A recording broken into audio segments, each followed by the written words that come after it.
আপোনালোক সকলোকে স্বাগতম জনাইছো মাটিৰ দালালক মুখ্যমন্ত্ৰীৰ হকিয়নি মাটিৰ দালালৰ বিৰুদ্ধে মুখ্যমন্ত্ৰীৰ এতিয়া একশন আৰম্ভ এটাকৈ মাটিৰ দালালক হকিয়াই দিছে এতিয়া ৰাজ্যৰ মুখ্যমন্ত্ৰী হিমন্ত বিশ্ব শৰ্মাই যিসকল মাটিৰ দালাল আছে সকলোকে বিচাৰি এতিয়া অসম আৰক্ষীয়ে গ্ৰেপ্তাৰ কৰিব ইতিমধ্যে গ্ৰেপ্তাৰ অভিযান তালিকা প্ৰস্তুত কৰি গ্ৰেপ্তাৰ অভিযান আৰম্ভ কৰিছে মুখ্যমন্ত্ৰী হিমন্ত বিশ্ব শৰ্মাই জনাইছো আপোনালোকক সবিশেষ মুখ্যমন্ত্ৰী হিমন্ত বিশ্ব শৰ্মাৰ কঠোৰ হকিয়নি মাটিৰ দালালৰ বিৰুদ্ধে পুনৰ একশন মুখ্যমন্ত্ৰীৰ এটা মাটিৰ দালালক বিচাৰি গ্ৰেপ্তাৰ কৰিব অসম আৰক্ষীয়ে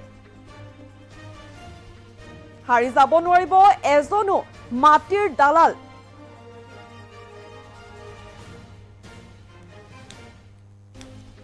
ইতিমধ্যে 2-3 জন মাটিৰ দালাল গ্ৰেপ্তাৰ কৰা হৈছে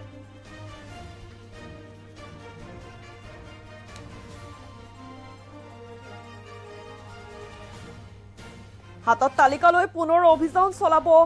অসম আৰক্ষীয়ে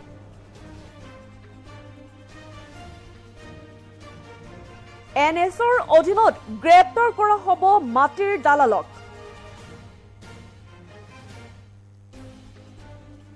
দীৰ্ঘ সময়ৰ বাবে গ্ৰেপ্তাৰ কৰি জেলত ৰখা হ'ব মাটিৰ দালালক কিছুমান মাটিৰ দালাল আছে যিয়ে মানুহখিনিক মাটি আনে এই মন্তব্য কৰিছে এতিয়া মুখ্যমন্ত্ৰী গৰাকীয়ে আৰু সেই দালাল কেইটাকো শীঘ্ৰেই কৰা হ'ব গ্ৰেপ্তাৰ যেতে এতিয়াৰ পৰা কোনো এজন মাটিৰ দালাল হাৰি যাব নোৱাৰিব মুখ্যমন্ত্ৰী হিমন্ত বিশ্ব শৰ্মাই এতিয়া মাটিৰ দালালক কঠোৰ হকিয়নি দিছে মাটিৰ দালালৰ বিৰুদ্ধে পুনৰ একশন মুডত এতিয়া মুখ্যমন্ত্ৰী হিমন্ত বিশ্ব শৰ্মা এটা মাটিৰ দালালক বিচাৰি গ্ৰেপ্তাৰ কৰিব অসম আৰক্ষীয়ে হাৰি যাব নোৱাৰিব এজনো মাটিৰ দালাল ইতিমধ্যে 2-3 জন মাটিৰ দালাল গ্ৰেপ্তাৰ কৰা হৈছে হাতত তালিকা লৈ পুনৰ অভিযান চলাব এতিয়া অসম আৰক্ষীয়ে আৰু এনএছৰ অধীনত গ্ৰেপ্তাৰ কৰা হ'ব মাটিৰ দালালক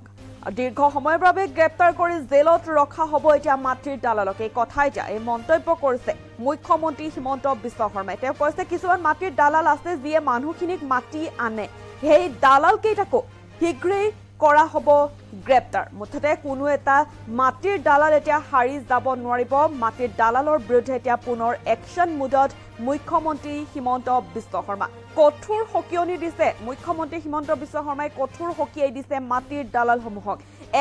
এটা মাটিৰ দালালক বিচাৰি গ্ৰেপ্তাৰ কৰিব এতিয়া অসম আৰক্ষীয়ে হাৰি যাব নোৱাৰিব এজনো মাটিৰ দালাল ইতিমধ্যে 2-3 জন মাটিৰ দালাল গ্ৰেপ্তাৰ কৰা হৈছে ইতিমধ্যে 2-3 জন মাটিৰ দালালক গ্ৰেপ্তাৰ কৰা হৈছে বুলি মুখ্যমন্ত্ৰী গৰাকীয়ে মন্তব্য কৰিছে আৰু হাতত তালিকা লৈ পুনৰ অভিযান চলাব এতিয়া অসম আৰক্ষীয়ে আৰু এনএছৰ অধীনত গ্ৰেপ্তাৰ কৰা হ'ব মাটিৰ দালালক দীৰ্ঘ সময়ৰ বাবে গ্ৰেপ্তাৰ কৰি জেলত ৰখা হ'ব মাটিৰ দালালক ইতিমধ্যে কঠোৰ হকিয়াই দিছে এতিয়া মুখ্যমন্ত্ৰী হিমন্ত বিশ্ব শৰ্মাই মাটিৰ দালালৰ বিৰুদ্ধে পুনৰ এতিয়া একশন মুডত মুখ্যমন্ত্ৰী হিমন্ত বিশ্ব শৰ্মা এটা মাটিৰ দালালক বিচাৰি গ্ৰেপ্তাৰ কৰিব এতিয়া অসম আৰক্ষীয়ে আৰু এজনো হাৰি যাব নোৱাৰিব এজনো মাটিৰ দালাল হাৰি যাব নোৱাৰিব বুলি মন্তব্য কৰিছে মুখ্যমন্ত্ৰী গৰাকীয়ে ইতিমধ্যে 2-3 জন মাটিৰ দালালক গ্ৰেপ্তাৰ কৰা হৈছে আৰু হাতত তালিকা লৈ পুনৰ অভিযান চলাব এতিয়া আৰক্ষীয়ে অসম আৰক্ষীয়ে হাতত তালিকা লৈ পুনৰ এতিয়া অভিযান চলাব মাটিৰ দালালৰ বিৰুদ্ধে এনএছৰ অধীনত গ্ৰেপ্তাৰ কৰা হ'ব এই সমূহ মাটিৰ দালালক মন্তব্য আছে মন্তব্য শুনাইছো আপোনালোকে দেখিছে যে আমাৰ এই গোটেই অঞ্চলটো ট্ৰাইবেল বেল্ট এণ্ড ব্লক কিন্তু ট্ৰাইবেল বেল্ট এণ্ড ব্লক হ'লেও দুটা নিয়ম আছে বেল্ট এণ্ড ব্লকটো গঠন হোৱাৰ আগতে যিসকল অজনজাতীয় লোক আছে তেওঁলোক থাকিব পাৰে কিন্তু বেল্ট এণ্ড ব্লক গঠন হোৱাৰ পিছত নতুন মানুহ আমাৰ ইয়াত আহিব নোৱাৰে গতিকে যিসকলে ট্ৰাইবেল বেল্ট এণ্ড ব্লক হোৱাৰ আগতে ইয়াত আছিল তেওঁলোকক আমি দিগদাৰ কৰা নাই বা দিগদাৰ কৰাৰ কথা নুঠে কিন্তু যিখিনি ট্ৰাইবেল বেল্ট এণ্ড ব্লক গঠন হোৱাৰ পিছত ইয়াত আহিলে তেওঁলোকক আমি লাহে লাহে ইয়াৰ পৰা পঠিয়াব লাগিব সমস্যাটো হৈছে কি যে এটা সময়ত বিশেষকৈ আমি ৰাজনীতি কৰা মানুহবিলাকে কাৰোবাক ৰাস্তা বনাই দিলোঁ, কাৰোবাক ইলেক্ট্ৰিচিটি দিলোঁ, কাৰোবাক পানীৰ সুবিধা দিলোঁ, ধুনীয়া ৰাস্তা বনাই দিলোঁ, আৰু লাহে লাহে বিষয়টো একেবাৰে আমাৰ হাতৰ বাহিৰত ওলাই গুচি গ'ল। কচুতলিত প্ৰায় 1000 বিঘা মাটি আমি এভিকশ্যন কৰি ৰাখিব পাৰিছোঁ, কিন্তু ইয়াত কিছুমান মাটিৰ দালাল আছে, বাৰে বাৰে মানুহখিনিক মাতি আনে। গতিকে এতিয়া আমি মাটিৰ দালালখিনিকো NSAত আমি এৰেষ্ট কৰি ল'ম যদি এই ধৰণে ব্যৱস্থা কৰি থাকে। কালি 2-3জন এৰেষ্ট হৈছে, কিন্তু তেওঁলোকক দীঘলীয়াকৈ এৰেষ্ট কৰিব লাগিব। ইয়াত আমি এটা পুলিচ বেটেলিয়ন কৰিম যাতে মাটিখিনি, বাকী মাটিখিনি সংৰক্ষিত কৰিব পাৰে। আৰু আমি সকলোৰে লগত আলোচনা কৰি অৱশিষ্ট মাটিখিনিও কেনেকৈ ভাল কামত, মই এখন মেডিকেল কলেজৰো জনদৰদী ৰাইজৰ লাভ হোৱা বোলে এখন ইউনিভাৰ্চিটি হ'ব পাৰে, এখন মেডিকেল কলেজ হ'ব পাৰে, যিখিনিয়ে সমূহ ৰাইজৰ লাভ কৰিব পাৰে, লাহে লাহে তেনেকুৱা কিবা আমি আনিবৰ বাবে চেষ্টা কৰিব লাগিব। আৰু ভূমিহীন জনজাতি লোক থাকিলে তেওঁলোকক আমি এলটমেণ্টটো দিব পাৰোঁ। যদি কোনোবা ট্ৰাইবেল লেণ্ডলেছ ব্যক্তি আছে তেওঁলোকেও এলটমেণ্টটো ল'ব পাৰে, কিন্তু মাটিখিনি আমি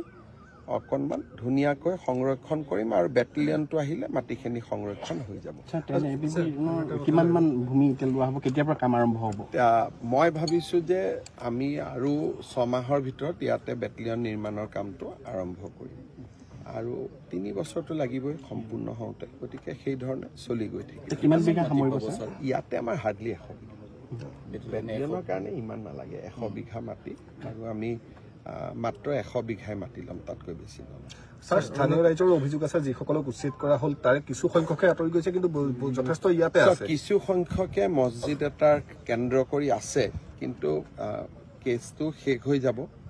মই এডভোকেট জেনেৰেলক কৈছোঁ কেছটো শেষ কৰিবৰ কাৰণে মানুহখিনি যাব খোজে, মাটিৰ দালাল কেইজনে মাতি আনে।